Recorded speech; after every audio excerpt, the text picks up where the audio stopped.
With most rosters set in stone, spring practice complete, and summer practice and summer workouts beginning in a few weeks, who are the best college football teams? Well, that's what I'm going to be discussing in today's video where I unveil my post-spring top 25. The criteria to be inside my top 25 is an average between what I expect each team's ceiling to be, their highest potential, and what I think each team's average performance will be on a week-to-week, game-in, game-out basis in the regular season and postseason. So the teams that have the best ceiling out of all almost 140 FBS teams and the teams that I think will perform the best over week by week, game in, game out, the teams that average the best in my mind are inside of my top 25. Returning production factors in, good coaching, strength and conditioning, training, coordinators, game management, key starters, depth, etc. I tried to factor all of that in. And obviously, with all the roster movement and the fact that we still have a lot more news to digest, these rankings will change probably on a month-to-month basis. But here is my post-spring top 25. Please remember, if you haven't already, to subscribe to the channel and click the notification bell so that you can get notified when I release more college football content. Also, like this video and share any criticisms or support that you have in the comment section below. I'd also encourage you to list your own top 25 in the comment section so we can have a conversation, and I will try my best to reply to your comment as soon as I am available. If you want to support the channel and go the extra mile, your support's appreciated but not expected, you can check out my Patreon page where you can sign up as a paid member for all-conference, all-American, or Heisman membership. All-American and Heisman membership gives you access to some occasional bonus content, and after 6 months of Heisman membership, you do get signed College Football with Sam merchandise, but you will always be shouted out at the end of every video, and for most videos, your name will be shown at the beginning or middle when I do this break that I do in every video that I'm doing right now. But anyway, thank you for being patient. Thank you for your support. You can also check out my merchandise page if you don't want to wait for free merchandise. You can check that out and purchase some of your own via the link in the description or the pinned comment, which is also where my Patreon link is. But without further ado, let's dive right in and start off with number 25, Auburn. The Auburn Tigers returned 66% of their production from last year, along with 16 starters, including quarterback Peyton Thorne and running back Jarquez Hunter. Freshman wide receiver Cam Coleman, who is expected to start, along with incoming transfer wide receiver Keandre Lambert-Smith, are some players to pay attention to. The Tigers hired DJ Durkin as their defensive coordinator and made multiple staff adjustments, roster adjustments, in order to better achieve to the schools and to the football program's expectations. I think their strength this season will be running back, tight end, and linebacker, but areas that will hold them back, I think, will be quarterback and wide receiver. They just do not have the ceiling, depth, or experience there to succeed at a high level. Their toughest games will be road games at Georgia and Alabama. They also do play Missouri and Oklahoma. They have a very tough schedule. I do think with Hugh Freeze's coaching, they will be able to pull off an upset, and I expect that to be against, for now, Auburn's chief rival, Alabama. Not chief rival for now. They'll be Auburn's chief rival forever, and Auburn will be Alabama's chief rival forever. But the upset that I'm picking Hugh Freeze to earn, I think, will be against Alabama, but that could change. I think Auburn's ceiling will be 9-3, their floor 6-6. At 24th, we have the USC Trojans. They returned 60% of their production from last year and 9 returning starters. Lincoln Riley did make several staff upgrades, bringing in Matt Entz from North Dakota State to coach linebackers, Eric Henderson from the Los Angeles Rams to be the defensive line coach, and Doug Belk to coach the secondary. But the Trojans did whiff in the transfer portal for some necessary defensive players, especially on the defensive line and similar to the offensive line. And I think that will be their weakness for this upcoming season, will be trench play, which will be tough because they have a tough schedule in conference and out of conference, and they're moving to a conference that's all about trench play in the Big Ten. But they will be strong at perimeter play, safety, wide receiver, and quarterback. Look for new starter Miller Moss to have a breakout season, Deuce Robinson, Zachariah Branch. They're very strong and impressive at wide receiver. And they do return Bear Alexander, and they bring in Kamari Ramsey from the portal on defense. So they do have some high ceiling and explosive players. Unfortunately, with their tough schedule, I think that games against Michigan on the road and Penn State at home will be too much to overcome, as those teams are very physical, can run the football, and they do have some underrated perimeter play as well to match up with USC's. I think that USC's ceiling is 10-2. They can have a bounce back year, but they could also have a worse year than last year with the different conference landscape. At number 23, we have the Wisconsin Badgers, returning 68% of their production from 2023 and 12 returning starters. They bring in Tyler Van Dyke, who I think needed a fresh start after having some up and down seasons at Miami, starting off strong. The past 2 years just haven't been the same. And they brought in Tawi Walker at running back, Tackett Curtis at linebacker, and they return players like Ricardo Hallman and Hunter Wohler in the secondary, and a great offensive line. So the strengths of this team, I think, will be wide receiver with Will Pauling, the offensive line with all the veterans that come back, and the defensive backs. Wisconsin does return a lot, but with Braylon Allen leaving and a defensive line that only has 3 down linemen and didn't perform to the best of their abilities last season, I do expect those areas to be weak spots for the Badgers. They should improve compared to last year, but like the two teams we talked about, they have a tough schedule. They play Alabama in the non-conference and have a tough Big Ten lineup. I think their toughest games will be hosting Alabama in the non-conference and also hosting Oregon.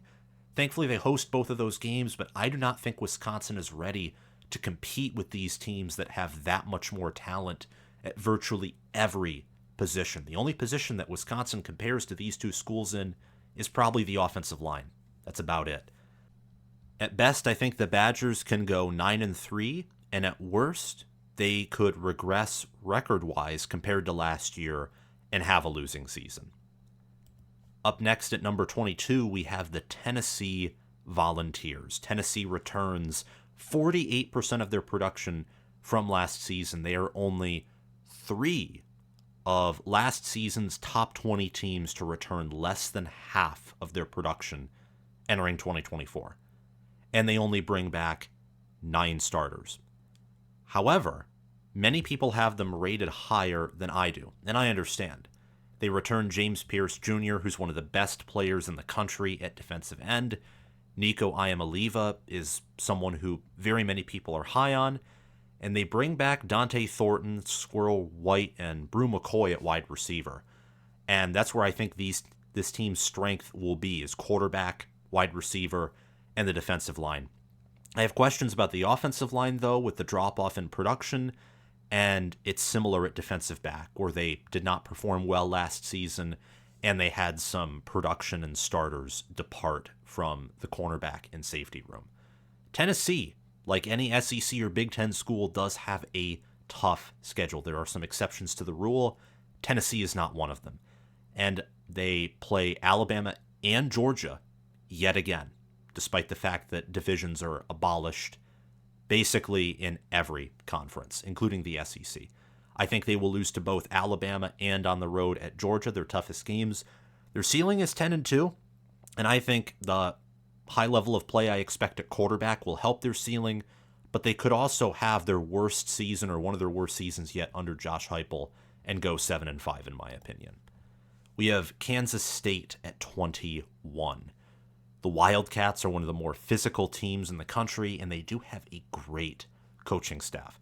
They returned 59% of their production from last year and 12 starters. What they will miss the most, I think, is offensive coordinator Colin Klein and the majority of their offensive line that departs, including Cooper Beebe.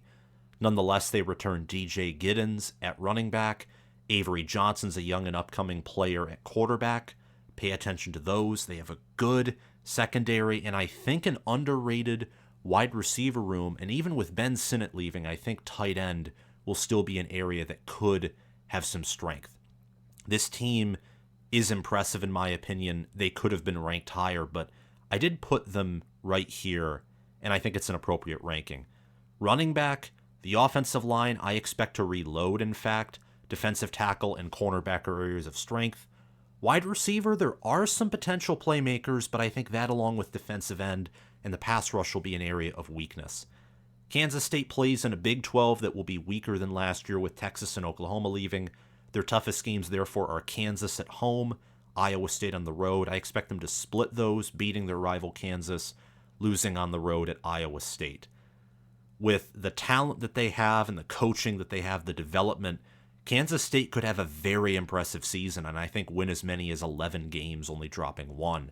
But also, with the fact that they are around the middle of the pack in returning production, they could lose some close games and get only 7 or 8 wins. So a very wide range of possibilities for Kansas State and many of these Big 12 and ACC schools. Speaking of which, at number 20, we have Virginia Tech.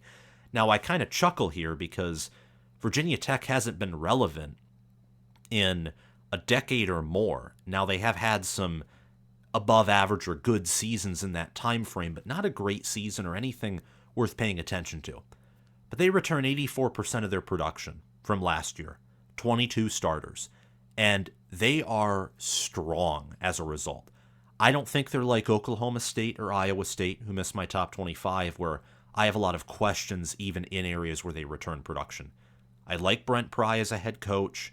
I like the offensive line, the running back room, the wide receiver room, which includes Ollie Jennings, and the trench play is good. I mean, Virginia Tech brings back Antoine Powell-Ryland, who's a great defensive end, and Kyron Drones has a high ceiling at quarterback.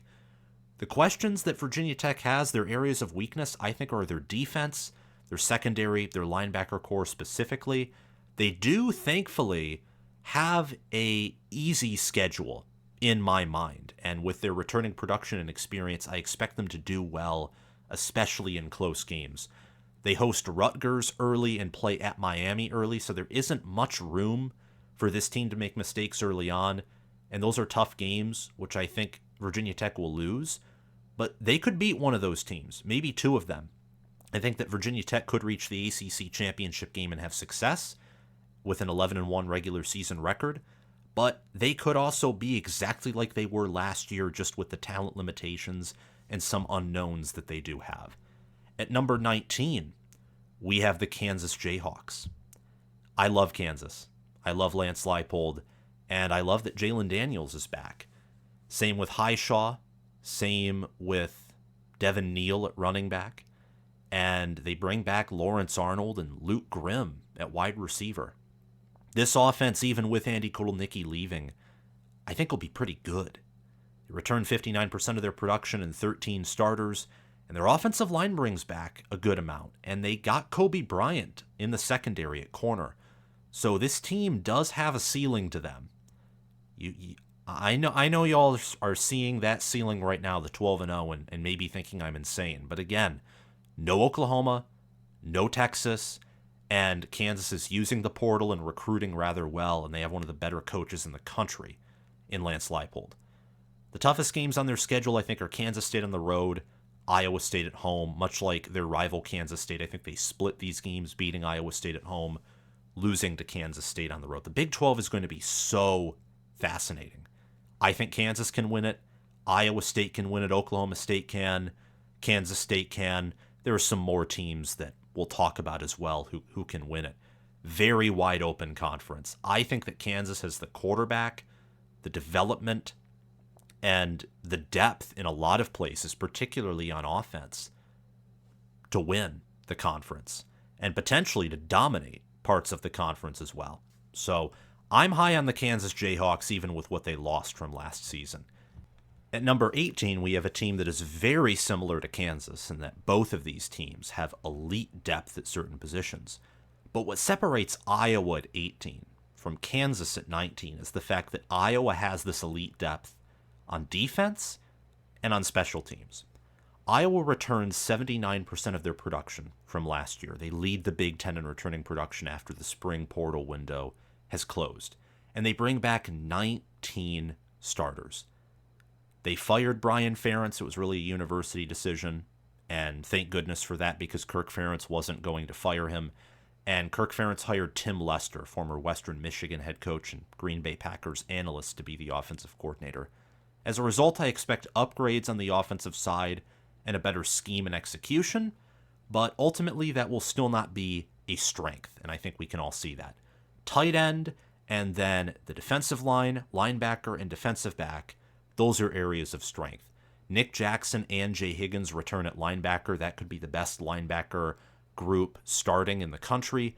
Cooper DeJean leaves, but don't forget about Sebastian Castro and Xavier Nwampka in that secondary. And at the defensive line, there are some key players such as Aaron Graves and even Deontay Craig comes back. The weaknesses of this team will be quarterback and wide receiver. And even with a schedule that is easy by Big Ten standards, they still face teams in Iowa State on the road and Nebraska at home, what I think are their two toughest games, where those teams are just more well-rounded than they are, and I think better coached or similarly coached. So therefore, I think they lose those games to Ohio State on the road and against rival Nebraska. They could go 11-1, and they do have a high floor because of their consistency and their special teams and Coach Ferentz always finding a way to win. But I don't think they have a high ceiling in terms of a shot at the college football playoff. I think many teams below them, in fact, have a better chance to survive in the playoff than the Iowa Hawkeyes do. At 17th, we have Texas A&M.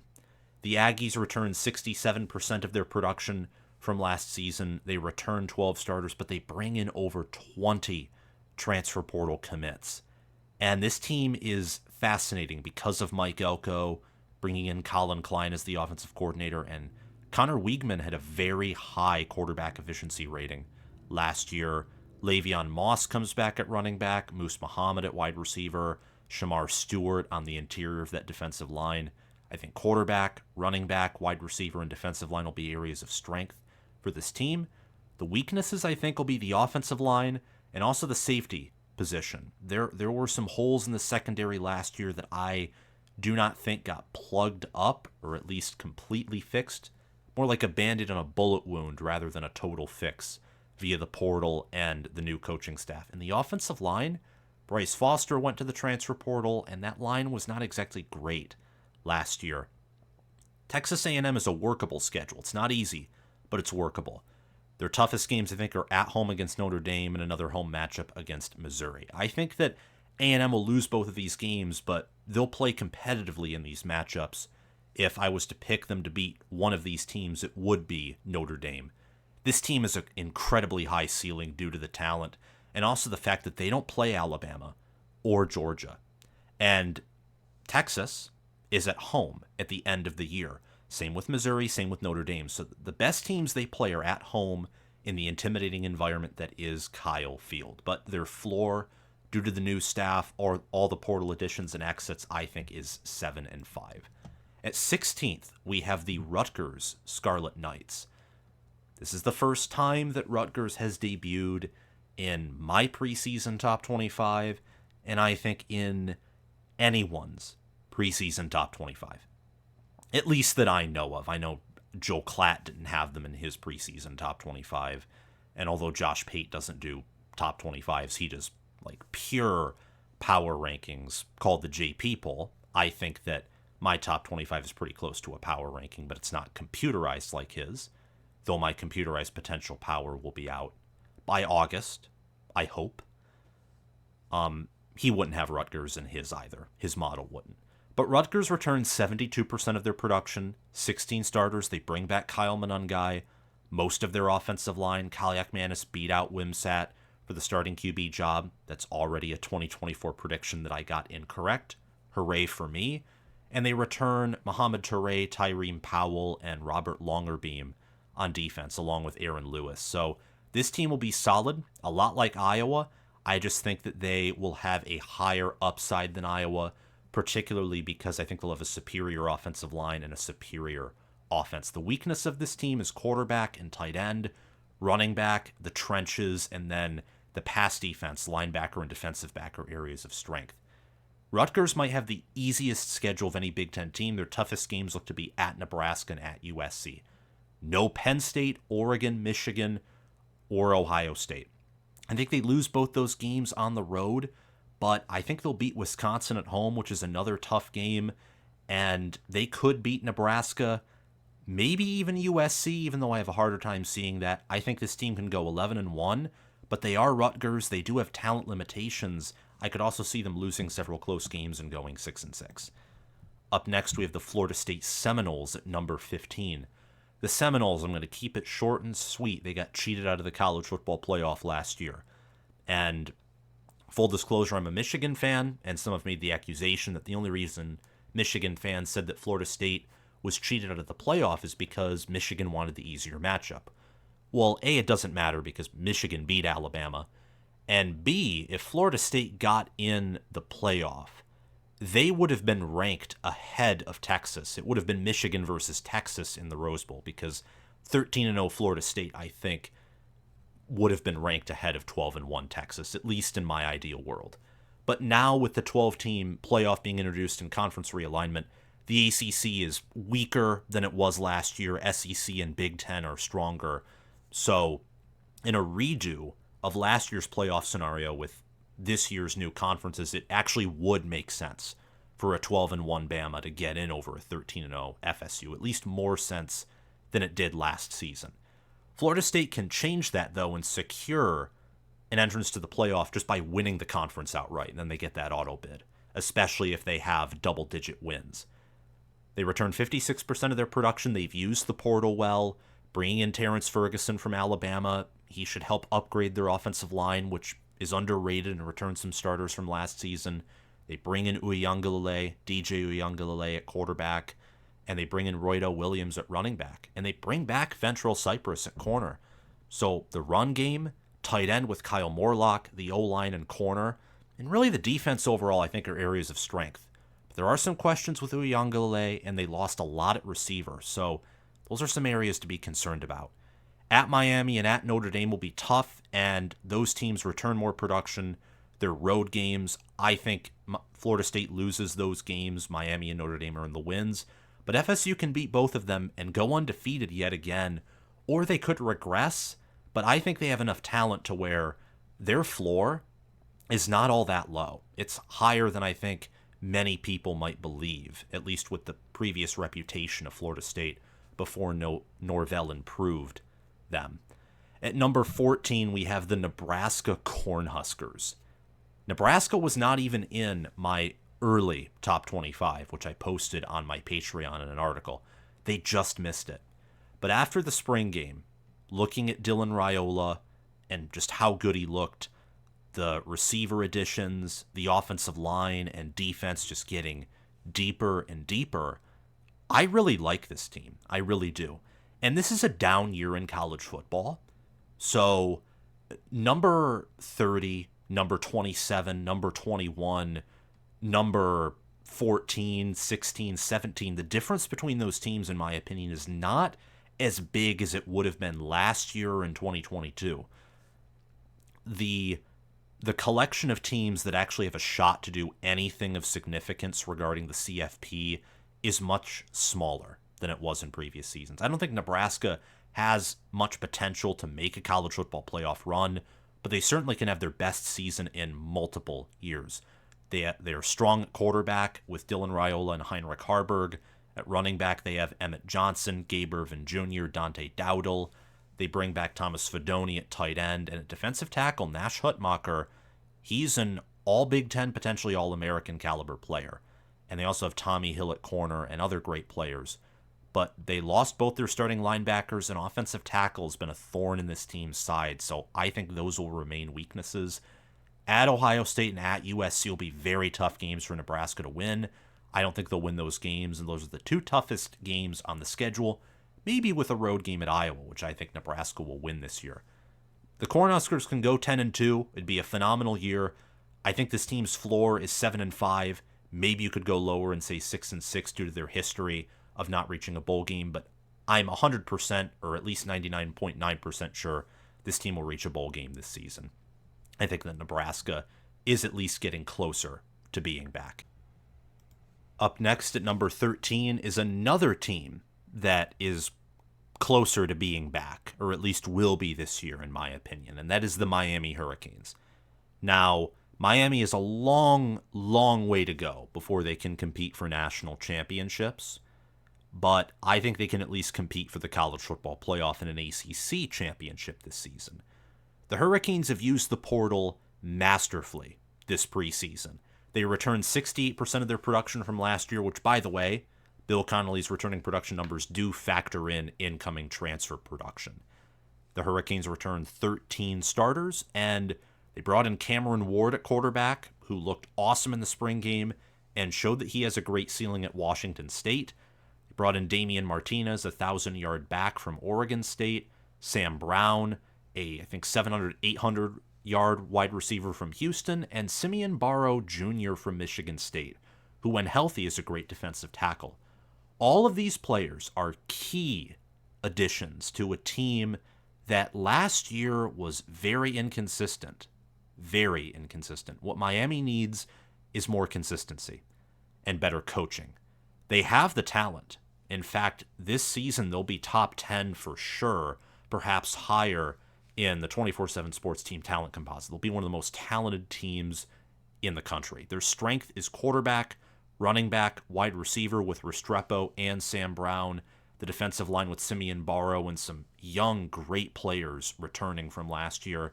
The secondary with the loss of Cam Kitchens and other defensive backs, that'll be the area of weakness. At Louisville and Florida State, 2 games back-to-back, I think are the Hurricanes' toughest matchups. Louisville is just a total trap game with rival Florida State coming up the following week, so I think that'll be a loss. Florida State at home, though, I do think the Hurricanes finally overcome things just because they have, I think, a higher ceiling and a good matchup with the Seminoles. Miami has one of the easiest schedules I've ever seen. I think they can go 12-0, but they could also disappoint again with an easy schedule and great opportunity and go 8-4 and blow some games in just masterful fashion, like Mario Cristobal does. At number 12, we have LSU. They returned 64% of their production from last year and 13 starters, a lot of it on the offensive line, and some at wide receiver, and a little bit at running back too. But losing Jaden Daniels is going to hurt. But I still think with Garrett Nussmeier, the strength is at quarterback, receiver, tight end, and the offensive line. Outside of Mike Denbrock, who left for Notre Dame, they return all of their offensive staffers as well. So they do have continuity there, and I think the offense will still be great, though it will obviously regress. The defense I still have concerns about, even with Blake Baker being hired away from Missouri as the new DC and Bo Davis coming in from Texas. Great staff additions. I still have concerns about the depth on defense, especially with LSU kind of whiffing in the transfer portal. They got Javier Suggs, defensive lineman from Grand Valley State, and Will Campbell at offensive tackle, great player. So they have guys who can make an impact, but I don't get the LSU hype that some people are producing entering this season. I think this could be Brian Kelly's worst year record-wise at LSU, and that would put him under pressure entering 2025. Their toughest games are at home against Ole Miss and at home against Alabama, so their toughest games are in Death Valley. LSU playing USC in a neutral site could also be a tough matchup, but I think they win that one. They just drop to Ole Miss and Alabama, who have better depth at this point and I think are more consistent, even on the defensive side of the ball in relationship to Ole Miss and Alabama, who lost a lot there or at least had a lot of turnover. The ceiling of this team is still high with their talent and coaching and offense, but they do have a lower floor, and I don't think this team can go undefeated or really even win a national championship, or at least have significant odds to this season. At number 11, we have the Utah Utes. They return 66% of their production from 2023, and players like Brant Kuthi at tight end and quarterback Cameron Rising from 2022, they sat out 2023 with injuries. So there are question marks there. That's why I put quarterback as a weakness, actually, because I don't know how Cameron Rising's going to do after suffering injuries and not playing for a year. But that's a pretty good weakness to have, is an area where you're just unsure about how your veteran QB will perform, because you can give benefit of the doubt there. They returned 16 starters at tight end. With Kuthi, I expect him to bounce back. And similar with Cameron Rising, actually. I just think this team's deep at O-line, deep on the defensive line and on defense in general, with players like Junior Tafanu, Lander Barton, defensive tackle and linebacker respectively, that I just think this team's deep, and I love what Kyle Whittingham does, and the coaching is wonderful, masterful. Wide receiver, Money Parks returns, but there are some questions in regards to depth there. Utah's strength is going to be that ground game on offense, and the defense is just going to be solid all around. Their toughest games are at Oklahoma State and hosting Iowa State. And you know what? I think Utah is the best team in the Big 12 by quite a significant margin, so I think they will win their toughest games. They could go 12-0, but unlike many other schools in the Big 12, I think with Utah moving to what is a weaker conference, especially compared to last season where they were banged up in the Pac-12 and the Pac-12 was deep, I do think Utah is a very high floor for a Big 12 team. I expect Kyle Whittingham to have success in this new conference, just like how he had success in the Pac-12. At number 10, we're finally cracking the top 10. Only 9 more teams after Texas to go. Texas at number 10. They returned 67% of their production from last year, 15 starters, and they have used the portal well. So why are they at number 10? Well, they lost Xavier Worthy, Jordan Whittington, A.D. Mitchell, Jatavion Sanders, and Jonathan Brooks. Outside of Quinn Ewers, all of their best skill position players are gone. Their offensive line, they return a lot there. They should have one of the best offensive lines in the country, and Quinn Ewers is a great quarterback. The question is, can he make that jump from near elite to elite? So I do have questions about Texas there, and will they regress overall at skill position?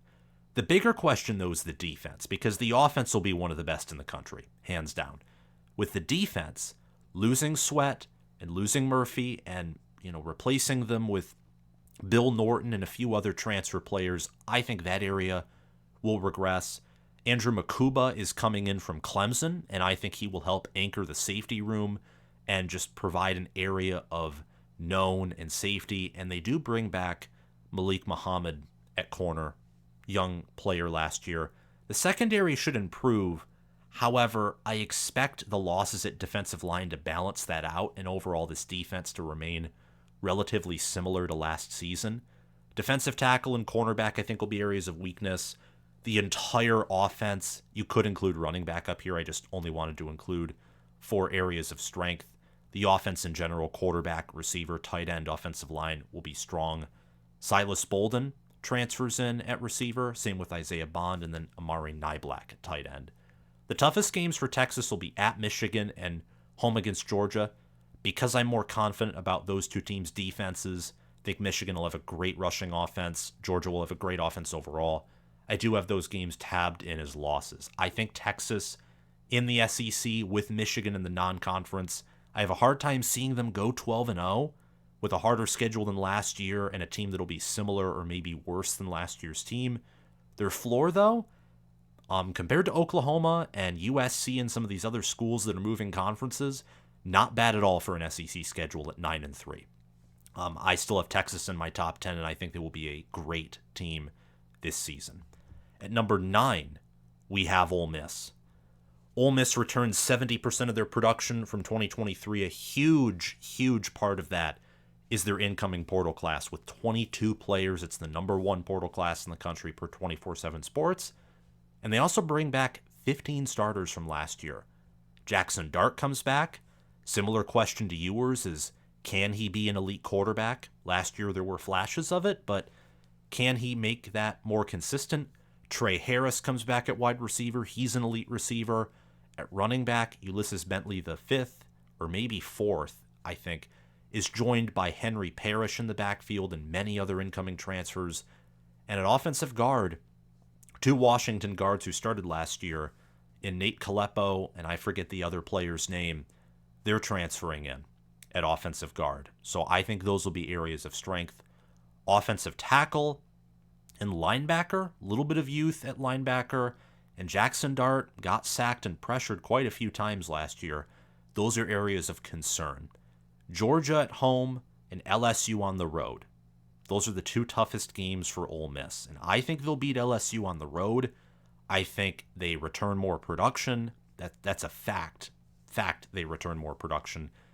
And I think that Ole Miss will have maybe a better defense even, which sounds like heresy, but it's possible given that they bring in Walter Nolan at defensive tackle, Trey Amos at safety. I mean, they brought in high caliber players on defense and on offense. Speaking of which, they also returned Caden Prieskorn at tight end.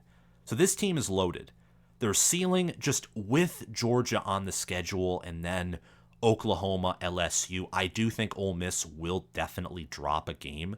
But 11-1 Ole Miss is a lock to reach the college football playoff. And at worst, Ole Miss could go 9-3, and that would be a very disappointing season with all they've invested in the fact that I think this is obviously a top 10 team and one of the better teams in the country. At number 8, we have the Notre Dame Fighting Irish. They returned 53% of their production, 9 starters, only 9 starters from last year, and they didn't use the portal all that much. Well, Marcus Freeman is an elite recruiter, and he's also a great developer of talent. And while I don't think he's an elite staff hirer, he's getting better at that. I mean, bringing in Mike Denbrock to replace Gerard Parker, A-plus move. Bringing in Joe Rudolph to coach the offensive line, again, A-plus move. That was from, I think, a year or 2 years ago. And Freeman has a reputation, at Cincinnati and at Notre Dame, of developing great players on defense, coaching well on defense.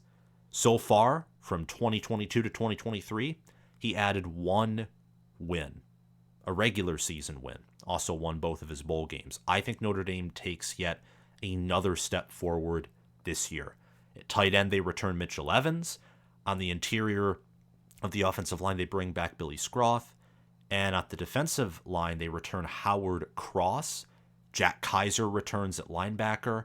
And then Xavier Watts and Benjamin Morrison return in the secondary.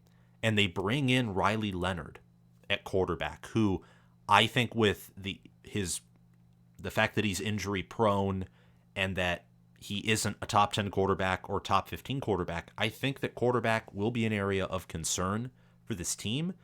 But again, like Utah, if that's your weakest link in the chain, you're one of the best teams in the country. Wide receiver, there's also a lot of lost talent there, but Bo Collins does transfer in, and there are some young, highly recruited young playmakers who could have breakout seasons. Notre Dame is an easier schedule than they did in the past 2 seasons because they don't play Ohio State, who is a top 4 team both of those years. Instead, they play at A&M, and hosting Florida State, maybe at USC at the end of the season could come back to be one of the toughest games on Notre Dame's schedule as well. I think, though, they beat A&M on the road and beat Florida State at home, this team could go 12-0 and reach the college football playoff. I think they even have the potential on defense and potentially on offense with Mike Denbrock being there to compete for some college football playoff games. They could also, though, just be similar to last year, only marginally improve, and yet again miss the college football playoff at 9-3. At number 7, we have the Penn State Nittany Lions, and with an easy schedule and them being top 35, I believe, in returning production, 67% comes back along with 16 starters. The question about Penn State is James Franklin. That's really it, really. Now, obviously, at wide receiver and with some youth at corner, there are areas of weakness. There are question marks. But this team brings back Drew Aller at quarterback. Bringing in Andy Kotelnicki as the OC should help him and the offense take steps forward. Nicholas Singleton and Katron Allen return at running back.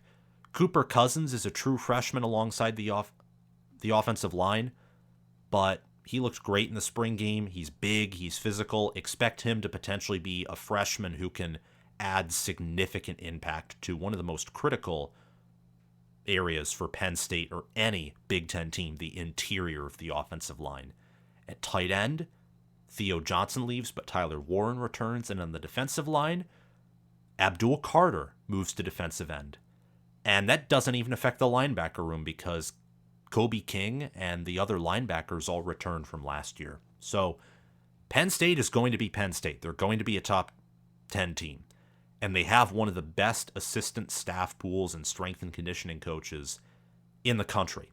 But James Franklin, big question mark, huge question mark, has never beaten a top 10 Michigan team and has only beaten a top 10 Ohio State team once. They don't play Michigan on this year's schedule, thankfully. They have a very easy schedule. At West Virginia could be one of their toughest games on their schedule. And West Virginia is not even my top 25 or most people's top 25 for a big reason. Yet another questionable coach in Neil Brown. At Wisconsin and Ohio State will be Penn State's toughest games.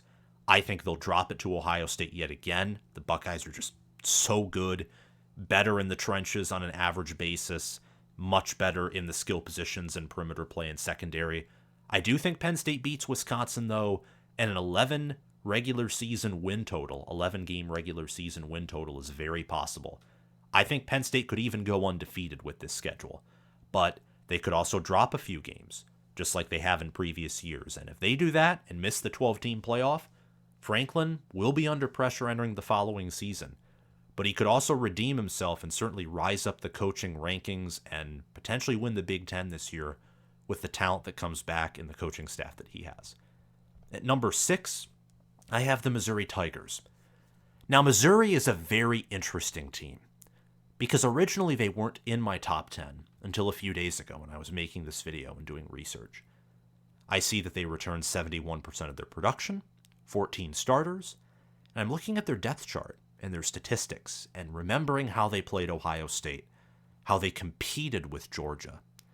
And their only other loss was to an LSU team that, with that offense, could beat anyone, or could at least be in a game with anyone for a few quarters, like even Georgia or Ohio State or Michigan, Washington, those teams, some of the best teams in the country last year. That LSU team could at least compete with them as long as Jaden Daniels was healthy and active, the offense was humming, and maybe the defense just had an above-average performance relative to what they usually did. Missouri was awesome last year, and Eli Drinkwitz is a very underrated head coach. He's a top 15, top 20 head coach for sure. He's a schemer, and Missouri has great NIL. They've used the portal well. They have an awesome staff, and I really like them entering this year. Do not write off this team. It's a big mistake. And their schedule, by the way, is easy for an SEC schedule. It's a very workable one. Ole Miss is not on there. Georgia isn't on there. Alabama is, and it's on the road, which is tough. But I think, newsflash, I do think that Georgia at least looks to be tougher and is certainly more secure than Alabama is this season. At quarterback, they return Brady Cook. Caden Green transfers into offensive tackle. He's one of the best offensive tackles in the country. Johnny Walker returns on the defensive line. The D-line is only an area of weakness because they're starting a true freshman, it looks like, in Williams. No, I forget how to say his name, and Williams might even be his last name. So pardon me on that. But they're starting a highly talented but still true freshman, and they have an incoming transfer there. That is how strong this team is. The defensive line probably isn't even weak. It's just Missouri's weakest link. Their secondary should overall still be good. And this offense, with the offensive line, the receivers, the incoming running backs, and the quarterback in Brady Cook, don't forget about Luther Burden or Mookie Cooper or Theo Weiss at receiver. They all come back. This is going to be a great team. I think they will win most likely every single game on their schedule, including one of their toughest games in Texas A&M on the road. I do think Alabama on the road, though, is a lot to ask. It can be done, but I think that'll be a loss for now. This team's ceiling is 12-0. I think their floor with their schedule and all they bring back is 10-2. And that might even be a disappointment in general compared to last season and with the expectations that Missouri has entering this year, at least in my opinion. But for the average Missouri fan, that would probably be awesome. At number 5, we have the Michigan Wolverines. They bring back the least amount of returning production of any team on this list, only with 36% of last year's production returning. They return 6 starters, and despite that, I think they're still going to be one of the best teams in the country because of what they have on the offensive line, the defensive line, what they have in the secondary. I haven't factored in their most recent portal additions entirely because Michigan just had so many of them commit in the past half week that I haven't had time to research all of these players. But Michigan adding in all of these transfers certainly gives me confidence in the sense that, yeah, this is going to be a top 5 team, because secondary depth was one of the bigger concerns of this team, along with obviously quarterback and wide receiver, but secondary in particular, because that's an area that, if they have depth, could be one of the best secondaries in the country. And well, Michigan added depth, and they added some higher ceiling players who could even make a push to start as well in the secondary. They also bring in Josh Preby and Jayshawn Barham, who committed in the winter transfer portal window. Big Ten starters who are coming to Michigan.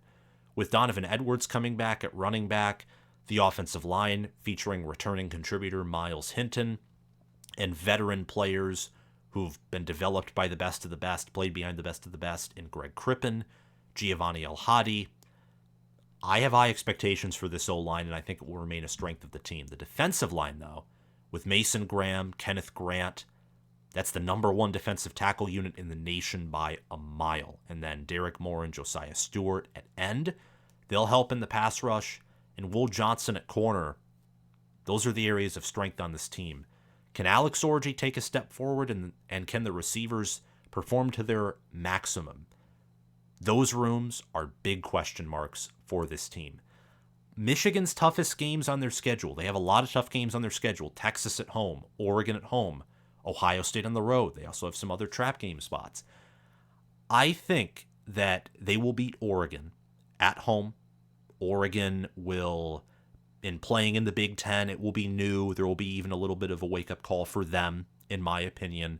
Michigan will beat Oregon, but I don't think that Michigan has the depth necessary to where 12-0 is likely, or even if they go 12-0, which I think they can, a playoff run in a national championship is not as likely as it was in 2023 and 2022 for those 2 years, certainly. This team, I think, is a better version of the 2021 team. They'll beat Oregon. They'll lose to Ohio State for the first time since 2019. The ceiling of this team is 12-0, being the best team in the Big Ten yet again, and perhaps competing for a national championship. The floor of this team is you're going to regress, you're going to go 9-3, and miss the college football playoff. At number 4, we have the Alabama Crimson Tide. And I mentioned Michigan competing for a national championship. Every team inside of the top 10, in my opinion at least, has like a decent chance to win it all, just for context. And there are some teams outside of the top 10 who I also think have at least a sliver of a chance to win it all as well. If you want me to make a video about just the teams that I think specifically have the ceiling to win it all, comment down below, and if there are enough comments, I will certainly make that video. At number 4, we have the Alabama Crimson Tide. They returned 53% of their production from last season, 10 starters, most importantly, quarterback Jalen Milroe. Jalen Milroe, with this staff, Nick Sheridan is the OC and QB coach, and Kalen DeBoer, and with Jamarcus Shepard as the wide receivers coach, coaching Jeremy Bernard, and I forget the other receivers for Alabama. Jermaine Burton left for the NFL, and Isaiah Bond sadly transferred to Texas. But CJ Dupree returns at tight end, and the offensive line brings back Caden Proctor and a lot of other players too. This team is going to, I think, be loaded offensively. And don't forget Jam Miller at running back as well. And Malachi Moore returns at safety. Tim Keenan returns on the defensive line. And Deontay Lawson returns at linebacker. I mean, they have players, and it's Alabama. They still have a plethora of Nick Saban recruits, and they're going to be top 2, at worst, maybe with the outgoing transfers, top 3 in total team talent. Only Ohio State and Georgia will compete with them there. Milroe, I think, is destined to take steps forward with this staff. I was too high on him last year. I thought he was going to be competing for the Heisman last season. He actually got some votes, so maybe I wasn't as off as I think I am. But I think this year he's going to have a breakout season, going to be a much better passer. He looked the better passer in the spring game compared to himself last season. At running back with Jam Miller, that's an area of strength. At wide receiver, I know I was guilty of not being able to name too many names there, but with Jamarcus Shepard as the wide receivers coach and Jeremy Bernard, who has a high ceiling transferring in, I think this receiver room will get better, especially as the year goes on. Safety with Malachi Moore is also an area of strength. The defensive line and the cornerback room, with what they have lost, with the fact that I don't think the defensive line has performed at a high level the past few seasons, and corner, mainly with what has been lost, Trey Amos leaving from the secondary, more importantly, Kool-Aid McKinstry and Terry and Arnold leaving at corner. Those will be holes, but this team is going to be good. They're going to be a near elite at worst, elite at best team. Georgia and at LSU are their toughest games. Kalen DeBoer has a knack of winning big games. He does. I think it's more likely, as I showcased with the fact that I'm picking Auburn to upset Alabama, I think in the regular season it is more likely that you see Alabama lose to a lower or middle level team and beat the higher caliber teams. I think Kalen DeBoer will coach this team up. As such, I'm picking them to beat Georgia at home and LSU on the road. This team's ceiling is being the best team in the country and going 12-0. With a hard schedule, though, they could go 9-3 and still be one of the nation's better teams. But maybe if a lot of other teams have better records, maybe they could miss the college football playoff despite having a really good roster and coaching staff. At number 3, we have the Oregon Ducks. They bring back 69% of their returning production, 11 starters. They bring in Dylan Gabriel from the portal, same with Evan Stewart at wide receiver, Derek Harmon at defensive tackle, Jamari Caldwell at defensive tackle as well, and Jabbar Muhammad at corner. I mean, several great players coming in for Oregon. And they return the best offensive tackle duo in the country, Josh Connerly Jr. and a Johnny Cornelius. The offensive line, once again, going to be one of the best in the nation. They'll be great at quarterback. They'll be awesome at running back. Just awesome there. Really great running back room. Noah Whittington comes back there. And then their starter, who's a true freshman last year in Jordan James, he's going to have a 1,000-yard year. Guarantee it. Unless an injury happens. If he's healthy, 1,000 yards. And at receiver, with Tez Johnson returning, Evan Stewart, Gary Bryant, Trayshawn Holden, this team is going to be loaded at receiver, like close to Ohio State level at receiver. That good. The concerns are safety and linebacker for this team. But they have one of the best combined trenches in the country. And coming into the Big Ten, I think they might have a little bit of a wake-up call, but they'll be one of the better teams in the country. They could be the best team in the Big Ten, despite it being the first year in that conference, which is very impressive. Dan Lanning is building an SEC caliber program that's playing in the Big Ten. So, unlike USC and UCLA, and only unlike Washington because Kalen DeBoer got up and left for Alabama, Oregon's the only incoming team that I think's adequately prepared for the conference. They play Ohio State at home, Michigan on the road. At first, I thought that those two teams would just beat Oregon and that Oregon would have a bigger wake-up call. But in watching the spring game, they look extremely physical and yet super talented and athletic. They combine the best of Ohio State and Michigan into one. But just because of concerns on defense that I have, that's really the only area where they don't combine the best of both worlds, is the defense. More specifically, in my opinion, the pass defense outside of Jabbar Muhammad. Because of that, I think that they'll at least split those games. I think they'll beat Ohio State at home.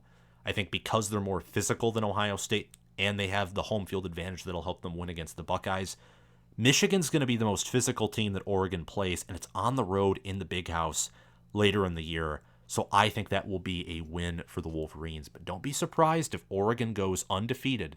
They can go 12-0, and at worst, this team's going 10-2. And a 10-2 Oregon is likely making the college football playoff. So I think Oregon is close to a lock for reaching the college football playoff, thanks to a schedule that has tough games, but outside of Ohio State, at Michigan, maybe a game against Wisconsin, maybe against rival Washington as well at the end of the year, they don't really have that tough of a schedule outside of those games. We have Ohio State at number 2, and consequentially, you now all know who's at number 1, in my opinion. They returned 65% of their production from last year, 15 starters. And at running back, receiver, defensive tackle, and defensive back, this team is loaded. In fact, they are loaded essentially everywhere. If Ohio State played to their ceiling, if they played to their potential, they would be a GOAT caliber team. It's the same with team number 1, obviously the Georgia Bulldogs, but we'll get to that in a few seconds.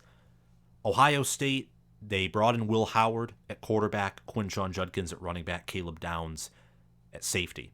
In terms of the average level of player that they brought in, Ohio State had the best transfer portal class in the country this year, hands down. And they brought back Travion Henderson at running back, who could have went to the NFL. Emeka Egbuka could have went to the NFL, but came back at wide receiver. Donovan Jackson could have left at offensive guard for the NFL, but he didn't. And JT Tuimoloau and Jack Sawyer could have tried their hand in the NFL. Same with Ty Hamilton and Tyleik Williams at defensive tackle, but they all came back. Denzel Burke could have been a first-round corner, but alas, he came back. You're seeing a theme here. Even though Ohio State isn't as high as, let's say, Iowa or Virginia Tech or Iowa State or Oklahoma State, all these teams are close to returning 80% of their production from last year, which is just insane. Ohio State's bringing back several high-caliber starters. The reason Ohio State lost the amount of production they lost is because Kyle McCord transferred to Syracuse, Marvin Harrison Jr. left, both linebackers who make up the majority of Ohio State's tackles, and that factors in with returning production, they left. And Ohio State did lose a lot of depth pieces. I mean, according to On3, they have a transfer portal measurement that shows how many portal players were lost, how many come in, and they weigh both of those. Ohio State basically breaks dead even in the portal, according to them, which I don't exactly believe. They break dead even because they lost a lot of depth pieces. But 2 deep, and I'd say even 3 deep at some positions, this team's elite. So I don't really agree with On3 there. But I was just giving you a picture of why Ohio State isn't returning like 80 or 90% of their production. Which if Marvin Harrison Jr. came back and if Kyle McCord came back, they would return those numbers. They might lead the country in returning production. And Ryan Day, you know my thoughts on him. He's an elite head coach. The questions regarding this team are tight end, which isn't a huge deal. The offensive line is what's really concerning, particularly tackle. I don't think Ohio State has the caliber of O-line that Michigan and Oregon do in the Big Ten, and certainly Georgia and even Alabama. But everywhere else, they're elite. I think at Oregon will be a loss, as I discussed about Oregon, but Michigan, Ohio State getting home field advantage, being better at perimeter play, and also having a elite defensive line like Michigan, I think they can get it done this year against the Wolverines and win that game. The best this team will do is be one of the greater teams of all time if everything pans out, and the worst they'll do is go 10-2, at which, with how tough their schedule is, they'll probably reach the college football playoff. And finally, at number 1, we have the Georgia Bulldogs, the best program in the country, with the best head coach in the country.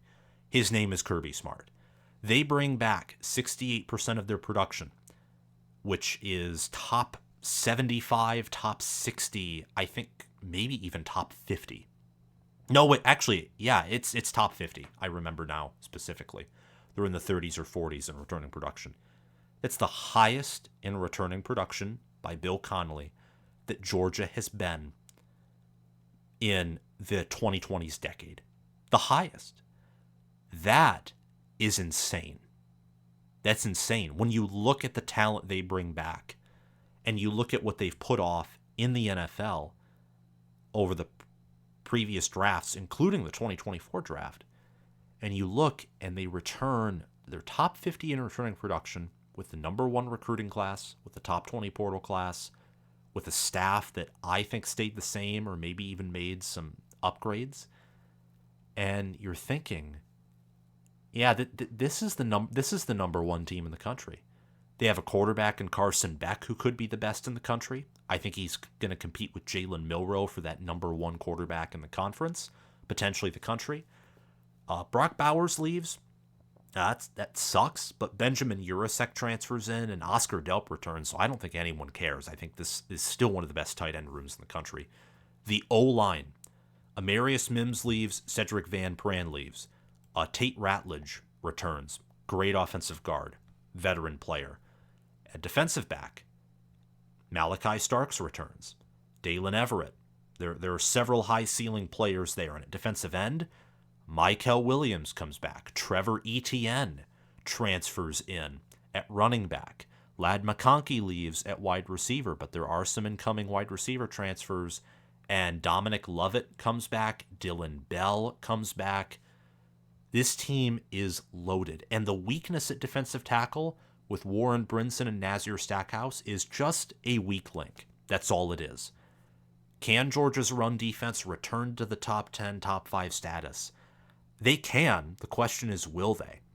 But even if they don't, this defense will have one of the best pass defenses in the country, and the offense, running the ball, passing the ball, deep pass, play action, shotgun, whatever you want to call it. They'll be great there with Carson Beck, who's a great, just a great game manager, and even more than a great manager. He has a much higher NFL ceiling than Stetson Bennett did. Big arm, accurate, playmaker. He can do everything. This team is loaded, and I think that with their tough schedule, they are going to drop a loss. They've been undefeated in the regular season for 3 years in a row. I think at Alabama is going to be the point where they have that loss, but they could win that game. I do think Georgia's the best team in the country, and as of now, I still lean them toward winning the national championship. Their next toughest game on the schedule will be against either Texas on the road or Ole Miss on the road. Even though I think Ole Miss will be a better team than Texas, I think Texas's road environment is much more intimidating, and I do think that Texas actually, just because of their offensive line and their run game against Georgia's defensive tackles, I think that that'll be a tougher matchup for Georgia. But I think that Georgia will win that game against Texas. The ceiling of this team is 12-0, being the best team in the country, one of the greatest teams of all time. The floor is 11-1. I think only one of Texas, Alabama, and Ole Miss is beating Georgia, and I would strongly lean Alabama to do that. Thank you all so much for watching this video. Remember to like, subscribe, click the notification bell, and comment your thoughts down below. Thank you to Crash2488 for sponsoring this video as a Heisman Patreon. Thanks to Spencer Bringhurst, Chris Lane, and Connor Little OH for sponsoring this video and channel as an All-American Patron. Thanks to Will Loftus, John Lynn, Roaming Gnome, Matthew Sale, Austin Christmas, and Janisha Cockrell for sponsoring this video as all-conference patrons. Have a great day, guys, and I will see you all soon with more amazing content.